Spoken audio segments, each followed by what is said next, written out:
Bom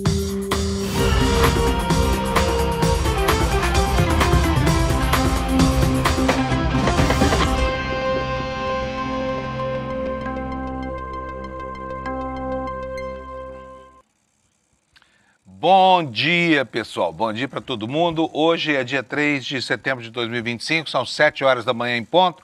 Nós estamos começando a edição deste meio de semana do Desperta, embalados, por aquilo tudo que aconteceu ontem no Supremo Tribunal Federal em Brasília, quando os 5 ministros da primeira turma pararam para ouvir as sustentações orais dos advogados dos 4 primeiros réus no processo da trama golpista. E foi curioso perceber que poucos foram os advogados que lançaram mão de argumentos técnicos para tentar defender os seus clientes. A maioria ficou mesmo na questão das preliminares, tentando anular as provas que foram obtidas depois que Mauro Cid fez uma delação premiada e, portanto, o alvo desses advogados era desclassificar a delação premiada de Mauro Cid. E nós tivemos cenas curiosas, assim como, por exemplo, os advogados do ex-ajudante de ordens dizendo que os delegados da Polícia Federal foram absolutamente corretos e éticos com ele. Você já viu alguém defender aquele que o encarcera? Pois é, ontem teve isso. Por quê? Porque se Mauro Cid perder o benefício da delação premiada, primeiro que as provas que foram colhidas com base no que ele falou não são anuladas, E segundo, que ele vai para a cadeia. Pode ir também o pai dele, pode ir um monte de gente da família dele presa por causa das aprontações do Mauro Cid, E pelo que se viu ontem, pelos discursos que se viram ontem, questões que os próprios Supremo Tribunal Federal já rebateu durante as fases que antecederam essas sustentações orais, vai ser difícil que alguma coisa mude nos prognósticos que têm sido estabelecidos pela sociedade, pela análise de juristas em relação a esse julgamento, Mas hoje continua, são mais 4 defensores que vão lá no Supremo Tribunal Federal em Brasília para defender os seus réus, entre eles o advogado Celso Vilardes, do ex-presidente Jair Bolsonaro, que é a razão de ser disso tudo que está acontecendo, E mais uma vez nós vamos ver, por tudo que se disse ontem, pelas especulações nos jornais,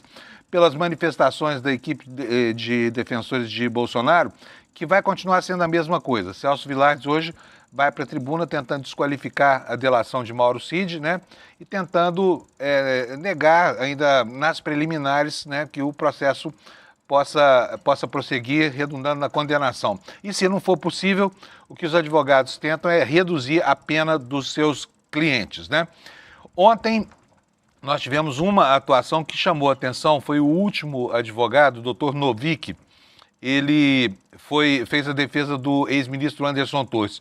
Foi muito bem esse advogado, trouxe argumentos e ele conseguiu levar a discussão para uma das contradições do processo, que é justamente a apresentação de uma posição do Ministério Público que acusou o ex-ministro da Justiça de ter apresentado um documento falso, uma passagem aérea falsa, para comprovar que a viagem dele para os Estados Unidos, que aconteceu 2 dias antes do 8 de janeiro, tinha sido combinada há muito tempo com a família dele, E, de fato, houve um erro nessas anotações. O próprio Ministério Público ontem ficou meio acuado na hora em que essa questão veio a público, Então, imagina-se nos bastidores que essa sustentação oral tenha, de fato, provocado uma melhora na condição do cliente. Mas é preciso lembrar aqui que até o Anderson Torres está extremamente enrolado. São 5 acusações pesadas contra ele, inclusive a de ter manipulado a Polícia Federal, a Polícia Rodoviária Federal, para que fizesse blitz, que na prática foram barreiras para impedir eleitores de chegarem a urnas em locais onde Lula teve votação maciça no primeiro turno.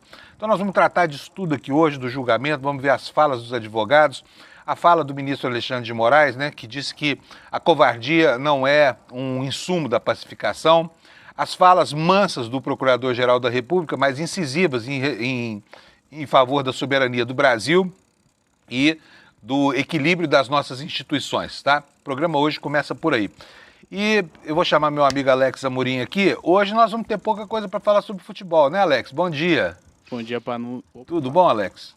Bom dia, Panunzio. Bom dia, comunidade. Como vocês estão? Tudo ótimo. Lembrando para bem, nós que Alex. hoje não tem futebol, então eu só vim aqui mesmo desejar um bom dia, que hoje o nosso programa tá recheado e não perco por nada esse programa aqui em Panusa. Até porque você perder, eu também estou perdido aqui, né? Sim. Já que o Alex é o meu diretor de TV. Se ele sair daí, ninguém põe isso aqui no ar.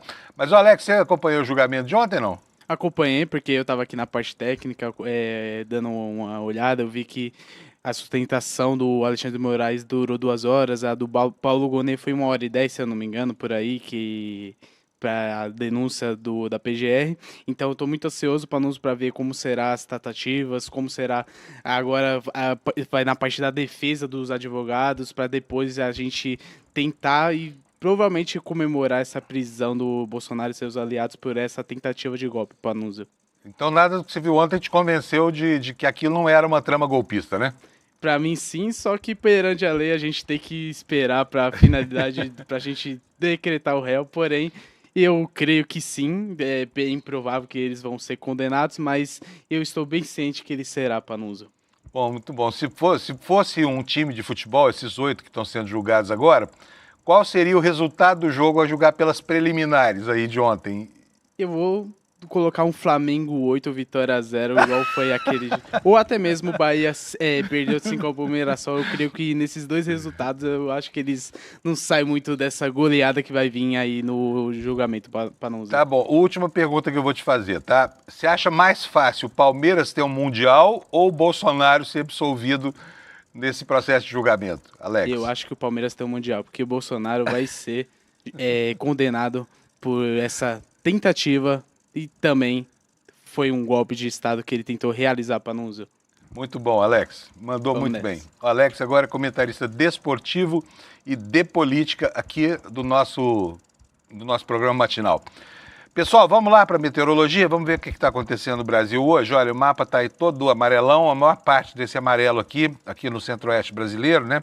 Pegando parte do sudeste, parte do norte, parte do nordeste, é por conta de baixa umidade do ar. Olha aqui, olha, tem um alerta aqui nas proximidades do Distrito Federal. Nós vamos ver isso aqui agora até lá para o mês de outubro, quando voltarem as chuvas nessa região aqui, né? Todo dia tem esses alertas aqui, a umidade baixa realmente é o que incomoda muito. E daqui a pouco começa aquele calorão, né? E aquele vento vermelho de tanta poeira que torna o pôr do sol uma coisa linda, mas os dias são insuportáveis. Teremos chuva aqui no extremo oeste da Amazônia, teremos chuva também no Pará, que não é nada demais, teremos, o que é isso aqui? Ventos costeiros lá em Fortaleza, teremos acumulado de chuva entre Pernambuco e Alagoas e na região da Bahia, desde a Costa Verde até a metade norte do Espírito Santo. Nós temos aqui chuvas intensas previstas para hoje, né? No litoral de São Paulo, ventos costeiros, alerta aqui, ondas grandes, barcos e surfistas fiquem longe das ondas, né? E aqui no sulzinho, olha, gente, esse aqui é o problema do Brasil, da meteorologia do Brasil, porque tudo começa por aqui, né? Teremos, olha, chuvarada lá no sul do Rio Grande do Sul, tempestade mesmo. Teremos ventos costeiros fortes aqui na costa, no litoral gaúcho, né? E nós teremos também tempestade no interior do Rio Grande do Sul, do centro ao norte, em Santa Catarina e na metade sul do Paraná. Tudo isso acontecendo nesse Brasilzão grandão no dia de hoje, tá? Temperaturas estão normais, então não há novidade, não preciso falar, você já sabe, está acostumado aí na sua região. Então, blusinha leve, sai de casa tranquilo, muito calor na medida em que você mora mais ao norte do mapa, tá? Agora vamos lá para as notícias, gente, que é isso que a gente quer, são 7h09. Olha, vou começar, como eu faço todo santo dia, falando aqui das notícias na capa do ICL Notícias, né?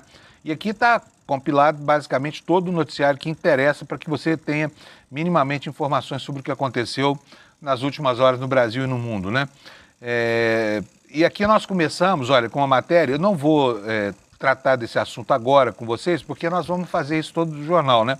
Os trechos principais do julgamento da trama golpista. Mas se você quer ficar bem informado sobre isso, basta ir aí no iclnoticia.com.br e acessar essa manchete, você vai ter uma síntese bem boa do que foi o julgamento, tá?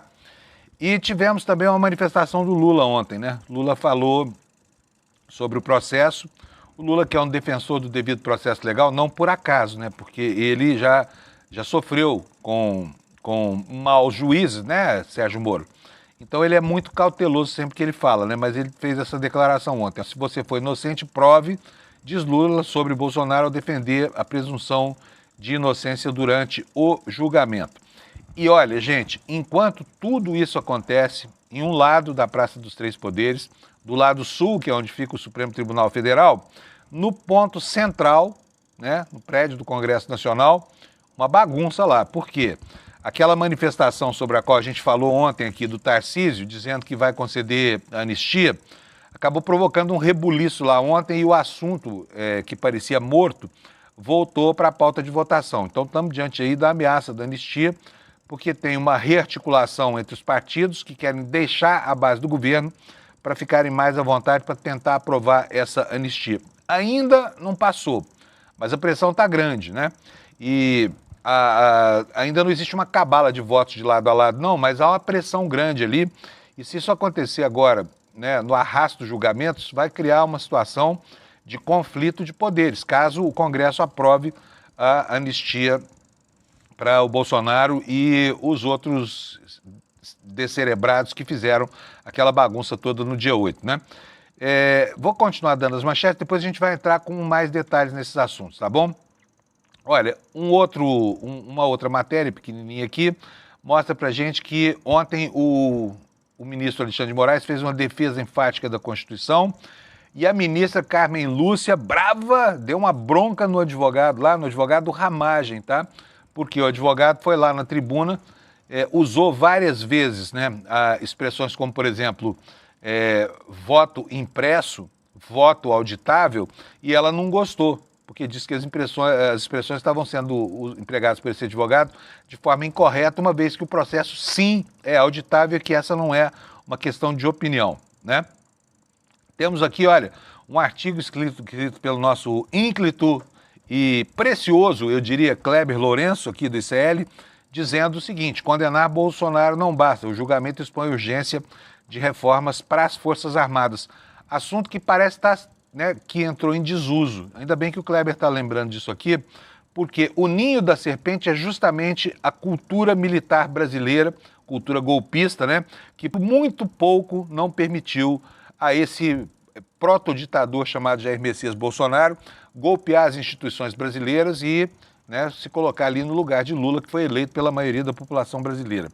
E tivemos uma cena, gente, olha, está aqui nessa manchete do ICL, a Venezuela acusou o Marco Rubio, que é o demônio do Trump, que é uma espécie de ministro das Relações Exteriores. O título dele é secretário de Estado, né? Mas ele ontem mostrou imagens, olha, esse barco que aparece aqui nessa foto, daqui a pouco vocês vão ver o vídeo. Aliás, o vídeo já está aí, Alex? Se tiver aí esse vídeo já, é o vídeo do barco. Vê aí para mim. Se tiver aí, nós já vamos mostrar isso aqui, tá bom? Então, você vai ver uma imagem espetacular. Tá aí? Tá aí, Alex, ou não? Ainda não? Beleza, maravilha. Não tá lá ainda não, mas já tá, vai estar com ele. Olha, na treta de Nicolas e Felipe Neto, o Nicolas vai ter que pagar mais dinheiro, tá? Por causa das ofensas que proferiu. E aqui o assunto ao qual eu já me referi hoje. União Brasil e PP decidem deixar o governo Lula para apoiar esse projeto de anistia, quer dizer, fazendo uma aposta, né, no tensionamento político do país. Isso nós estamos falando do Centrão, tá? Centrão, não é do bolsonarismo. Acontece que o Centrão está sendo contaminado pela chegada de novos bolsonaristas, né? De novos bolsonaristas, não, de velhos bolsonaristas em novas posições partidárias, caso do governador Tarcísio de Freitas, tá? Então vamos lá, vamos começar com a leitura das notícias, vamos falar logo do julgamento. Eu tenho aqui uma coleção de vídeos para vocês, vou logo aqui organizar essa coleção para que a gente não se perca aqui e quero começar a mostrar para vocês o que acontece a partir das falas daquele que é a grande estrela desse processo todo, o ministro Alexandre de Moraes, né? Ontem, o ministro posicionou muito bem a importância dos instrumentos proporcionados pela nossa Constituição de 88 em defesa da democracia e da manutenção desse instituto tão caro a todo mundo, que é o Estado Democrático de Direito. E essa é a primeira fala. Ele lamentou apenas que o Brasil ainda tem espaço, abra espaço na sua trajetória histórica para ocorrência de novas tentativas de golpe como essa que o Supremo está julgando. Vamos ver o vídeo, Alex, por favor. Um país e a Suprema Corte só tem a lamentar que na história republicana brasileira se tenha novamente tentado um golpe de Estado, atentando-se contra as instituições e a própria democracia, pretendendo-se a instalação de um estado de exceção e uma verdadeira ditadura. O ministro Alexandre de Moraes também fez uma declaração enfática, né, em defesa desse processo judicial, dizendo que a covardia não é um insumo para a pacificação do país. Ele aposta que a pacificação vai acontecer pelo respeito à legislação. Mandou muito bem o ministro ontem, né? E o procurador Paulo Gonet também foi bem na sua exposição inicial, na apresentação do seu relatório, do relatório do Ministério Público. Ele, apesar de uma fala mansa, né, o jeito de se colocar manso, foi duríssimo com relação à defesa do Estado Democrático de Direito e da democracia também, da soberania nacional, né? E começou os questionamentos, prevendo já, né, o que viria a seguir na fala dos advogados, dizendo que as ordens exaradas pelo presidente da República de então, Jair Bolsonaro, não deixam dúvida de que havia sim um processo golpista em curso. Vamos ver essa fala, por favor. Conjunto, esses eventos desvendam não uma maquinação desgarrada da realidade prática, tampouco meros atos de cogitação, mas a colocação em marcha de plano de operação antidemocrática ofensiva ao bem jurídico tutelado pelo Código Penal. Para que a tentativa se consolide, não é indispensável que haja ordem assinada pelo presidente da República para a adoção de medidas explicitamente estranhas à regularidade constitucional. Daqui a pouquinho nós vamos ter a Manu Borges, lá de Brasília, porque já começa o movimento lá na Praça dos Três Poderes, né?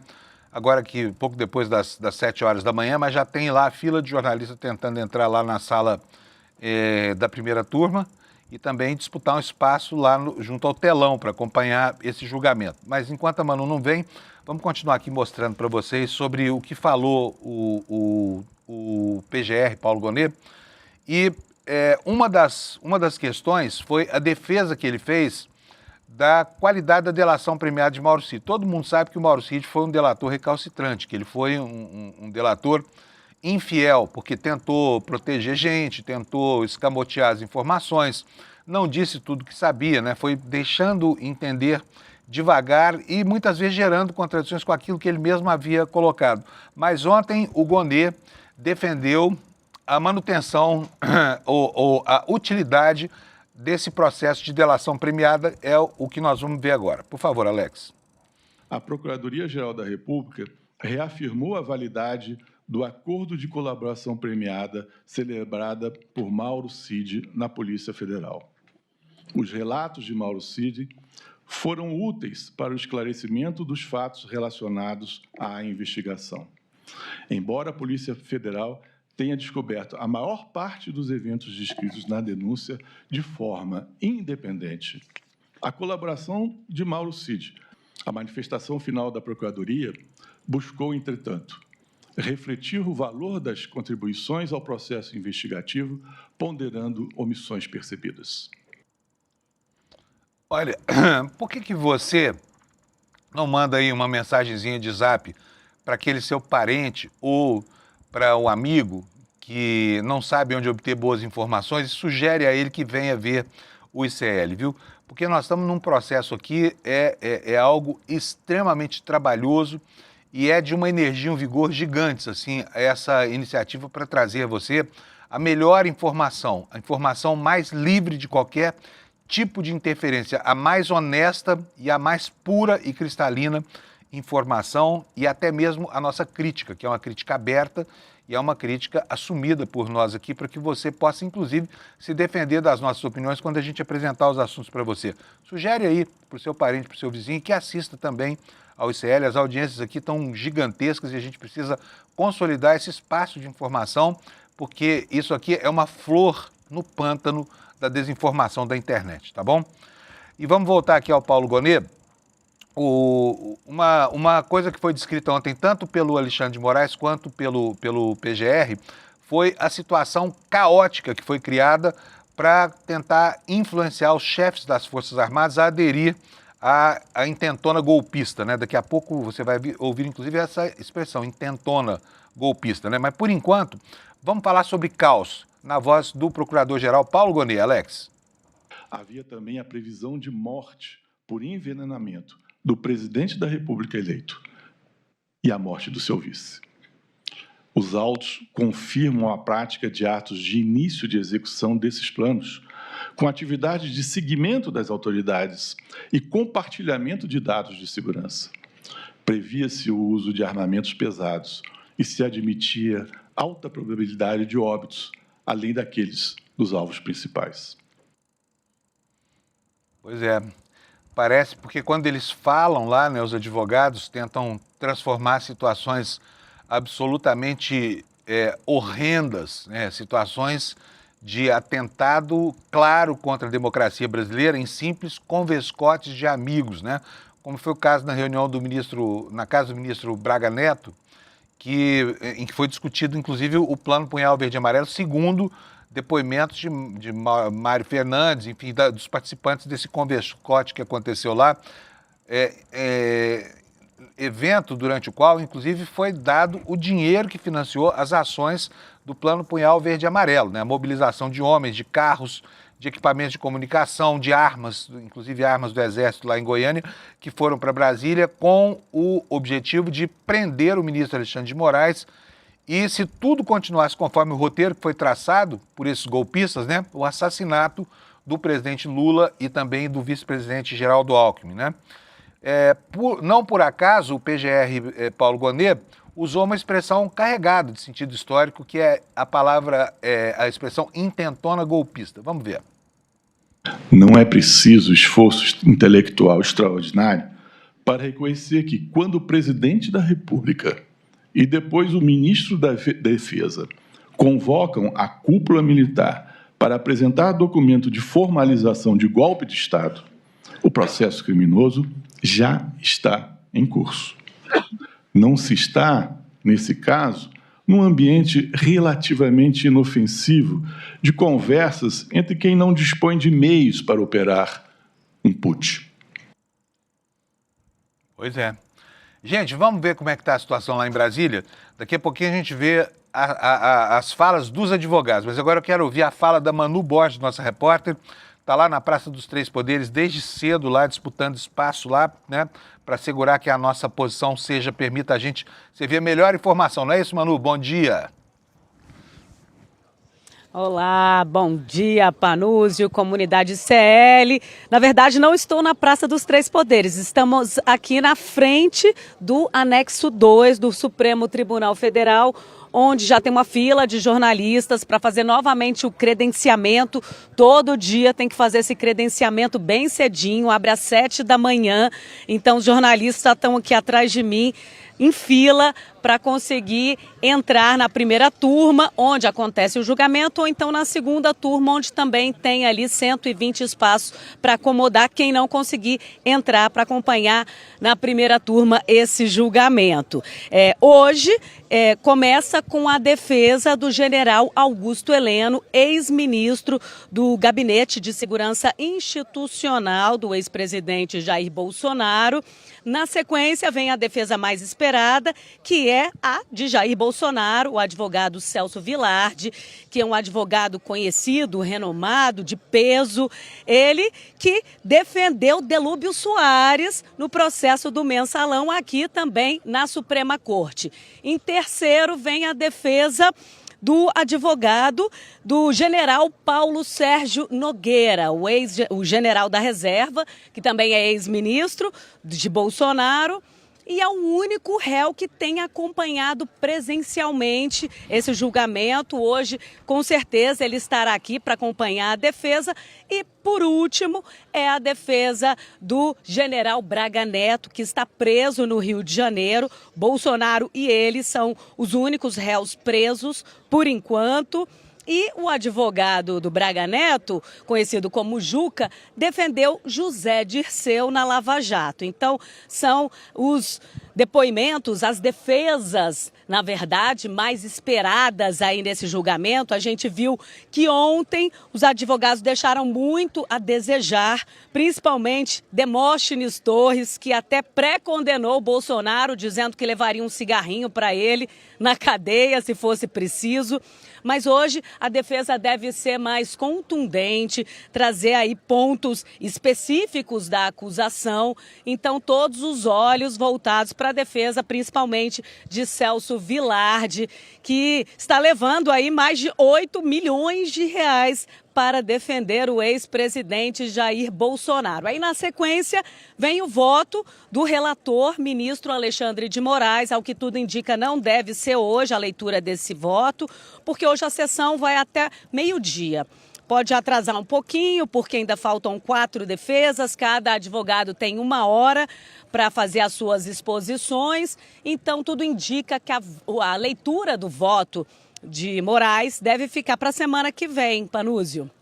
Muito bom. Ô, Manu, por que hoje vai ser só metade do expediente de sessão, hein? É porque tem sessão no plenário do Supremo? Isso, muito provavelmente, né? Quem definiu as datas e quantas sessões seriam foi o presidente da primeira turma, ministro Cristiano Zanin. Então, nessa semana ficaram definidos apenas 3 sessões. Ontem tiveram 2, hoje mais 1 e o restante na semana que vem. Então, tem julgamento no plenário, muito provavelmente é por isso que não foi determinado aí sessão à tarde. Muito bom pra gente, porque é bem cansativo ficar o dia inteirinho aqui cobrindo, né? A gente chega bem cedinho, 6 horas da manhã. Ontem saímos daqui mais de 7 horas da noite. Isso porque a defesa do general Augusto Heleno ficou para hoje, era para ter sido ontem. A gente lembra até que o advogado dele foi aquele que reclamou que estava com fome nas oitivas, virou motivo de meme aí na internet, então ficou para hoje. Então a expectativa é de que vá até 1 hora da tarde, no máximo, o julgamento hoje, a exposição dos advogados. E os cães farejadores já estão por aqui fazendo a varredura, os drones, segurança ultra reforçada, tanto na Praça dos Três Poderes, como aqui dentro das dependências do Supremo Tribunal Federal. E vamos acompanhar os desdobramentos, né, Panúzio? Manu, quero te mostrar aqui uma coisa, não sei se tem condição de ver, mas de ouvir certamente você tem condição. Porque ontem houve uma cena envolvendo, e eu estou falando isso em respeito à condição de mulheres guerreiras, né? Como você, por exemplo, como a ministra Carmen Lúcia também. A ministra Carmen Lúcia ontem deu uma bronca no advogado, né? Foi o advogado, como é o nome dele, gente? Era o advogado do Ramagem. Do Ramagem, exatamente, o advogado do Ramagem. O que aconteceu? Esse advogado levou para a tribuna uma fala repetindo conceitos que os tribunais não podem admitir. Por exemplo, né, na questão de que o sistema não é auditável, que o voto tomou uma bronca. Olha, a ministra Carmen Lúcia é serena, é suave, mas ela é muito assertiva, né? E eu quero saber de você se você considera que as interrupções que esse advogado provocou são aquilo que as mulheres chamam hoje de mansplaining, né? Que é homem mandando mulher calar a boca. Eu acho que ela ficou muito irritada porque o advogado quis falar sobre a fala dela. Então vamos ver essa fala? Alex, por favor, põe pra gente aqui o vídeo sobre a bronca do advogado. A bronca que o advogado levou da ministra Carmen Lúcia. Vamos lá. Um momentinho aqui, nós estamos aqui puxando aqui o vídeo, Manu, porque eu quero que você me explique se o que irritou a ministra mais foi o fato de ele fazer referência Não, não é esse que baixou agora não, é outro. Eu vou fazer o seguinte, Manu, enquanto você me responde a próxima pergunta que eu vou fazer, a gente localiza o vídeo aqui para a gente não perder tempo no programa, tá bom? Quero que você descreva para mim, ontem parecia que havia mais fila aí atrás de você, havia uma fila enorme de jornalistas, hoje a gente não vê isso. O que está acontecendo aí? Os lugares marcados ontem garantem a vaga para hoje, não? Não. Ontem eu acho que tinha muita gente que não era jornalista na fila de credenciamento dos jornalistas. Essa foi a informação que eu tive, porque os outros que foram autorizados a acompanhar presencialmente têm uma outra fila, é diferente. Então houve essa confusão. Eu acho que também o pessoal viu que não precisava chegar tão cedo, a sessão só começa às 9 horas da manhã. Então, o pessoal está chegando aqui aos poucos para fazer esse credenciamento, né? Cada veículo de comunicação pode colocar 2 jornalistas para acompanhar lá dentro da primeira turma. São só 80 lugares na primeira turma, na segunda turma mais 120, como eu já havia dito. E aqui fora temos televisão, caixa de som, uma estrutura para a gente acompanhar de perto também. A TV Justiça, a Rádio Justiça estão transmitindo na íntegra, o ICL Notícias também. Então, eu acho que o primeiro dia é sempre mais alvoroço, né? Todo mundo fica aí querendo garantir seu lugar, não sabe muito como vai ser, então todo mundo acorda mais cedo realmente para garantir o espaço, né? Mas assim, aqui fora eu acho até melhor de ficar, viu, Panúzio? Porque a gente vê a movimentação, os políticos que chegam, os advogados, a gente consegue gravar entrevista, ouvir uma posição de um, de outro. Então eu mesma prefiro ficar aqui do lado de fora do que lá dentro. E uma das jornalistas disse que estava gelado lá, o ar-condicionado. E no final ela até saiu e falou, vim aqui tomar um solzinho que eu não estava aguentando o gelo do ar-condicionado lá na primeira turma. E parece bem desconfortável lá, porque ficam sentados, mas não podem levantar nem para fazer um xixi, né? É um plantão bravo ali, que é de imobilidade, né? Bom, eu achei aqui o vídeo, o Alex está baixando aqui, só que me informa aí, Alex, se terminou de baixar o vídeo, porque eu quero muito ouvir a opinião da Manu sobre isso que a gente tem. Então vamos lá, presta atenção, Manu.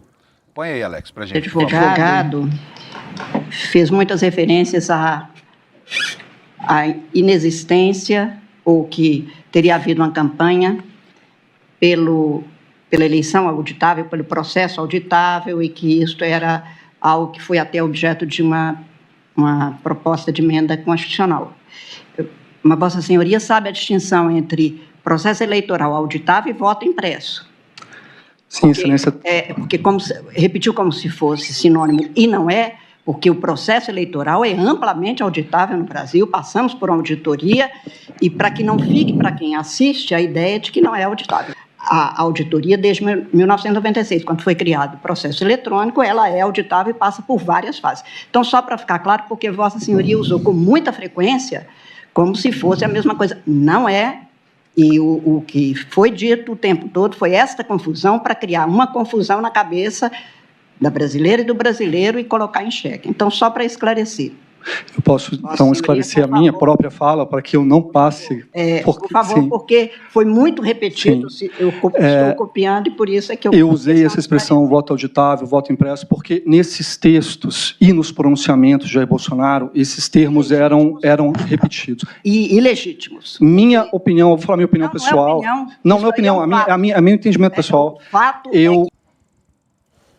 E aí, Manu? Ele falou em cima da ministra ou não falou? Pois é, não é... Falou, a gente sabe que isso é uma prática comum, não só no judiciário, mas também no parlamento, onde as mulheres são minoria. No judiciário também a quantidade de juízas, de ministras. Então é um espaço que as mulheres buscam correr atrás. Inclusive existem mecanismos para garantir mais mulheres no judiciário, no segundo grau. Agora, esse advogado sabe que todos os olhos estão voltados para esse julgamento. Então, foi aí uma tentativa de emplacar essa narrativa que já foi descredibilizada pelas próprias Forças Armadas, que já disseram não haver nenhum tipo de fraude nas eleições brasileiras. Esse sistema eleitoral que é respeitado, que é reconhecido mundialmente pela agilidade, passa por uma série de...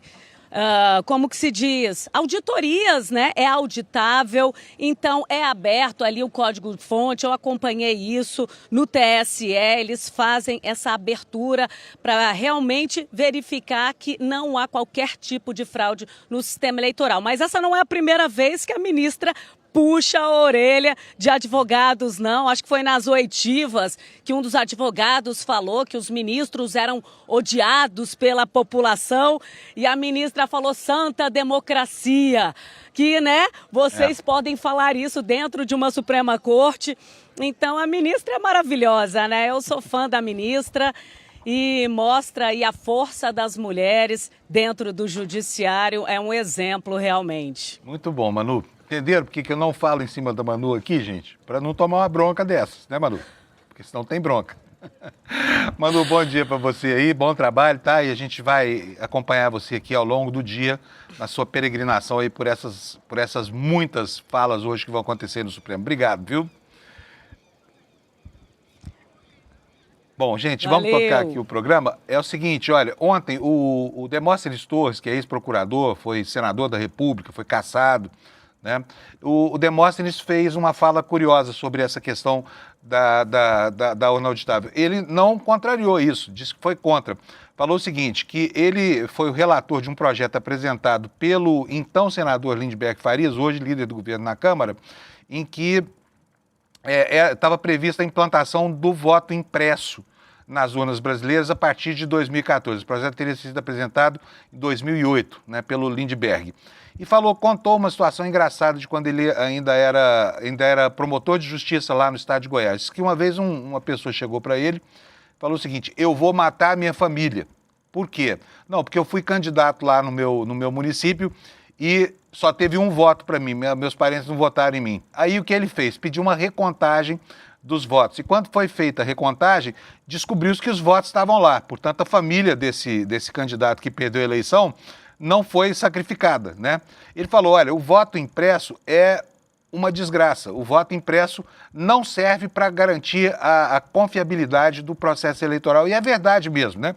Muito menos o voto impresso, que serve como um recibo daquilo que o eleitor fez. Por quê? Porque aí o sigilo do voto, que é protegido pelo Estado brasileiro, fica completamente descaracterizado, né? O que traz de volta aquilo que a gente tinha no Brasil no tempo do coronelismo, quando a pessoa levava a colinha e tinha que provar para o seu líder político, local que votou nas pessoas indicadas por ele, sob pena de ficar sem a água do caminhão-pipa, de perder o emprego na prefeitura, essa coisa toda, né? E por falar em advogados, também teve o inverso disso, tá? Alex, o outro vídeo que eu pedi para você baixar, eu quero que você apresente aqui para nós agora, porque ontem teve um advogado que mandou bem, que na opinião de todo mundo que assistiu o julgamento, ajudou o cliente dele, o doutor Novick, que é advogado do ex-ministro da Justiça, né?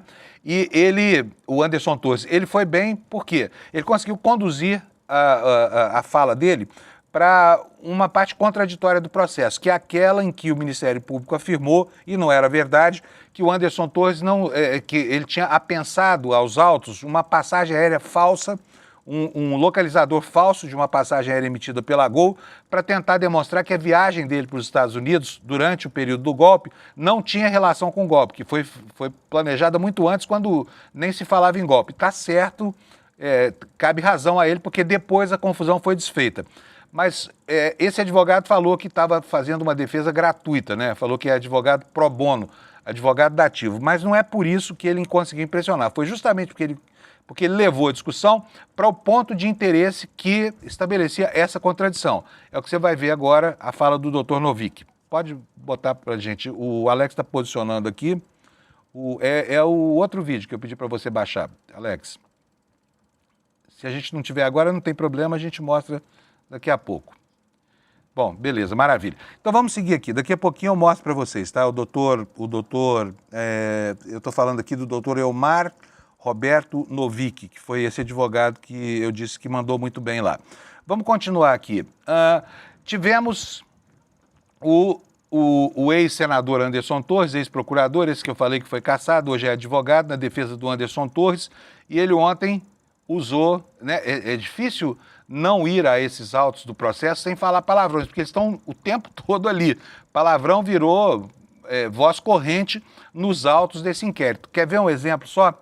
Bota aí para mim, esse cópia VT Defesa Anderson Torres, se der, bip. Por favor, Alex. Na narrativa acusatória, na página 443 das alegações finais, o Ministério Público Federal, senhor ministro Fux, traz uma frase para mostrar o espírito golpista de Anderson Torres. É a mesma frase que a defesa usaria na sua defesa. Veja o que disse Anderson Torres. Depois que der merda, não muda nada não. Desculpe o palavrão, esse é o aspas. Olha o que ele disse. Depois que der merda, não muda nada não. Isso está nas alegações finais, páginas 443 do Ministério Público. Dizer que essa frase tem um espírito golpista é zombar da inteligência de quem está ouvindo. É lógico que ele quer dizer, se der merda, ou seja, se perder a eleição, não há o que fazer. Eu falei que era o Anderson Torres, não é, o doutor Novik, tá? Então me desculpa que está feita a correção. Agora vamos ver outra vez a fala desse advogado que eu falei que foi muito bem sucedido no ponto central da sua argumentação. Roda para nós, por favor, Alex. Em julho, ele teve que justificar para o Brasil que ele não era mentiroso. E muita gente ficou em dúvida se realmente os bilhetes eram verdadeiros. O segundo era uma tentativa deliberada de tirar o foco de atenção das provas do processo, porque as provas são favoráveis a Anderson Torres. E mais, uma tentativa de levar os julgadores a erro. Porque o Ministério Público tinha consciência que toda a sua tese acusatória, ela se baseava numa ausência deliberada, uma espécie de fuga para os Estados Unidos. E nós conseguimos comprovar que, na verdade, era uma viagem de férias, programada com muita antecedência com a família, cujas passagens foram emitidos numa data onde sequer havia qualquer cogitação em relação aos atos do 8 de janeiro. Portanto, a peça acusatória vem recheada de ilações e afirmações sem provas. E o que mais, ministro Fux? Obrigou a defesa a produzir prova negativa de autoria, a famigerada prova diabólica. E a defesa conseguiu com relativo sucesso.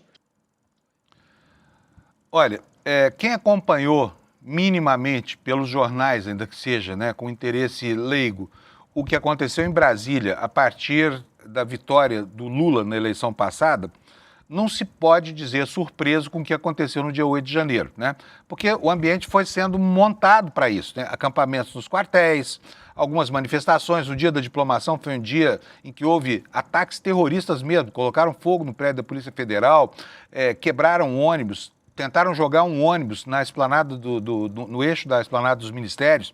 Enfim, muita coisa já tinha acontecido e tudo que não se pode falar é que aquilo foi surpreendente, mas não é o que registram os autos do processo. Agora sim, nós vamos ver a fala do Demóstenes Torres, um dos advogados que atuaram ontem fazendo sustentações orais. Põe pra gente o vídeo, por favor, Alex. Eu queria saber o seguinte, as forças, o senhor, as pessoas do governo, sabiam do dia 8? Cid, não, senhor. Ministro Alexandre de Moraes, eu não digo nem das consequências do dia 8, mas sabiam de que algo ia acontecer no dia 8? Não, senhor ministro. O dia 8 foi uma surpresa para todo mundo. Os militares estavam de férias. Esse mesmo advogado, Demóstenes Torres, né, que falou, se reportou aos autos aí falando sobre essa surpresa, que na verdade só surpreendeu quem estava na Lua, né, o Nibiru, sei lá onde, porque o Brasil inteiro sabia, já tinha havido um movimento de caminhoneiros meses antes, né? Então, enfim, o clima levava a isso, inclusive isso era o que chamavam. Você se lembra até que o Braga Neto falou, não, esperem mais um pouquinho, alguma coisa vai acontecer. Isso foi no dia 6 de janeiro, né? 2 dias depois acontece o que aconteceu, tá bom? E o Demóstenes Torres, esse mesmo advogado que você viu aí, que eu falei que foi senador, que foi procurador, foi senador, foi cassado o mandato dele, né? Agora ele é advogado do estado de Goiás, falou sobre a relação entre urna e golpe. Vamos ver o que foi que ele disse. Agora me diga uma coisa, se alguém disser que essa urna ela é sujeita a fraude, se essa urna ela pode levar a uma série de sabores, que a única maneira de se auditar não é a da urna eletrônica, é desse voto impresso. E se eventualmente o Congresso ceder a essa solução e voltar o voto impresso, isso de alguma forma configura golpe de Estado, atentado violento ao Estado democrático de direito. Então, nós temos que tolerar essas bobagens. Isso não... essa criminalização do discurso, nós acabamos depois perdendo o direito de dizer...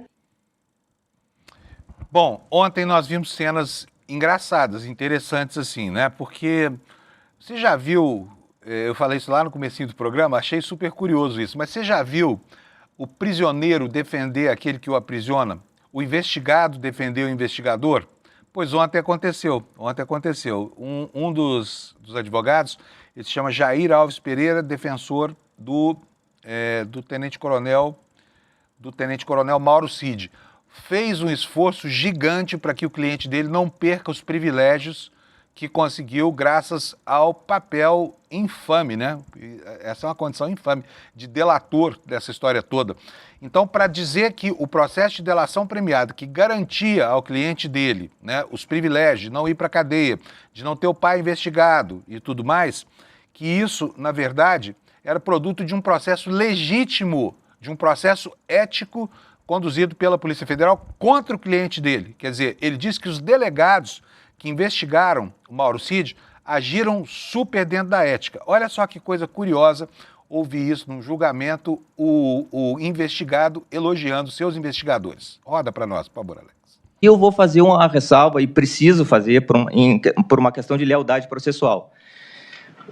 Eu preciso dizer que a equipe do Dr. Fábio Schor, que à época dos depoimentos prestados pelo Mauro Cid, sendo comandadas por ele, do Dr. Flávio Reis e Dr. Elias Milhomens, foi extremamente ética e profissional.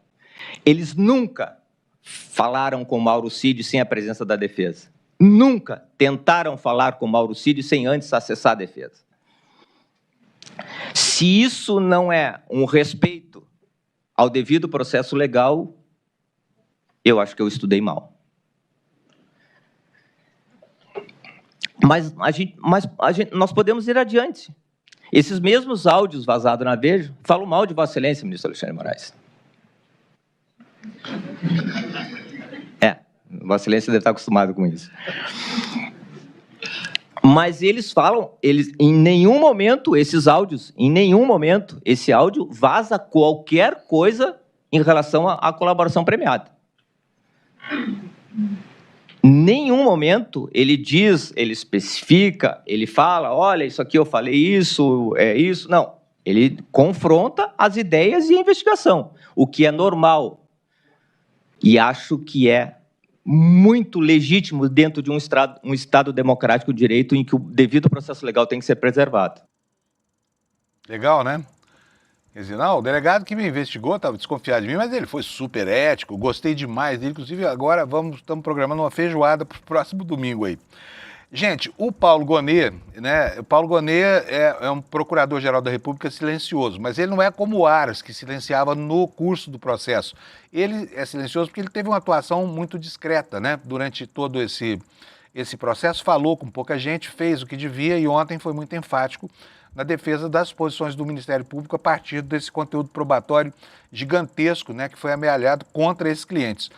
Mas ele gosta de uma palavrinha estranha, tá? De uma palavrinha de pouco uso, uma palavra da língua culta demais. Eu também gosto, também não estou nem criticando ele, porque eu também uso essas palavras aí de vez em quando, vocês sabem disso, escapa aqui sem a gente querer, né? Mas olha só, ontem os nossos editores aqui no ICL pegaram as expressões do Paulo Gonet, tá? Não chega a ser o juridiquês clássico, mas torna a compreensão um pouco mais difícil. Roda para nós o BT, por favor, Alex. A simbiose retórica A simbiose retórica belicosa, ortodoxia constitucional, anódinos, bonachão, malsã, estapafúrdias, ignóbil, um infausto, disruptivo, deslegitimação seletiva de agentes do Estado,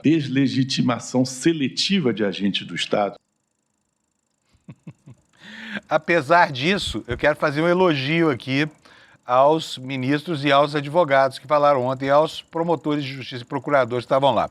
Porque o juridiquês não foi o idioma oficial desse julgamento, tá? Foi bastante acessível, inclusive a clareza com que os fatos foram expostos ajudou muito a entender por que, de fato, esses processos estão sendo julgados lá pelo Supremo Tribunal Federal, né? Todo mundo que assistiu, que acompanhou o julgamento, conseguiu entender quais eram as razões e os fatos que estavam sendo ali mencionados, né? E até algumas liberalidades que aconteceram em benefício da boa comunicação dos argumentos, tanto de advogados quanto de Ministério Público. A gente já tinha visto o ministro Alexandre de Moraes, por exemplo, fazer uso de vídeos e de PowerPoints durante os seus discursos lá, né? Toda vez que ele se manifestava e precisava de um suporte para mostrar imagens da confusão do 8 de janeiro, enfim, para argumentar, ele fazia o uso de audiovisual. E ontem isso foi autorizado para os advogados, numa situação, digamos assim, de justa compensação, porque já que o acusador pode, por que os advogados não podem?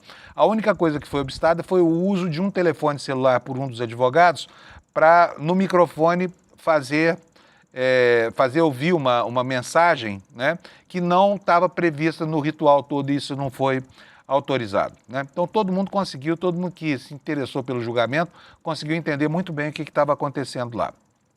Agora eu vou falar um pouquinho sobre alguns lados da repercussão política disso. O primeiro deles é uma manifestação do presidente Lula, que, como você sabe, no curso de um processo desonesto, desleal, imoral e injusto, foi condenado a 582 dias de prisão e hoje, toda vez que ele vai falar sobre aplicação de pena de restrição de liberdade, ele tem muito cuidado, né? A gente não vai ouvir do Lula, por exemplo, quero ver o fulano preso, não sei o que mais, mas ele foi enfático ontem, né?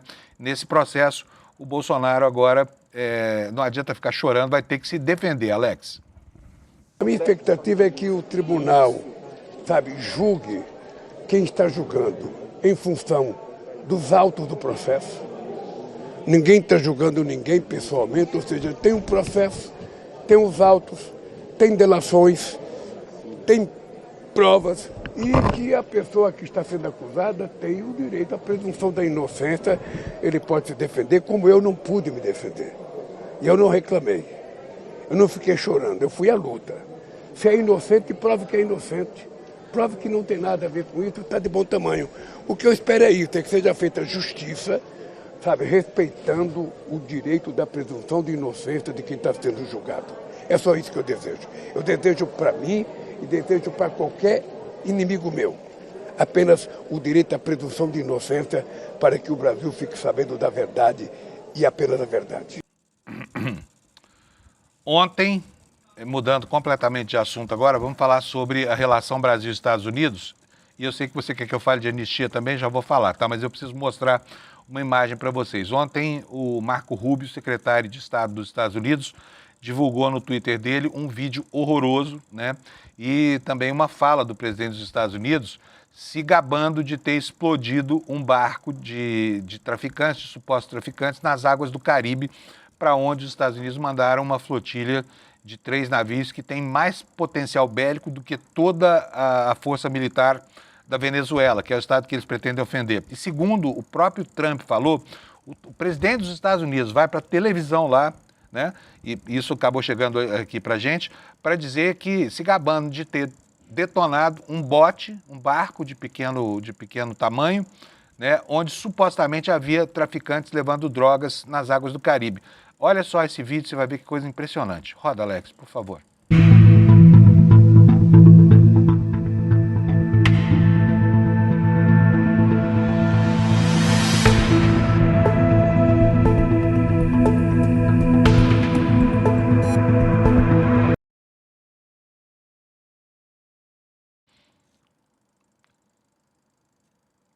Olha só o que vai acontecer, gente. É incrível.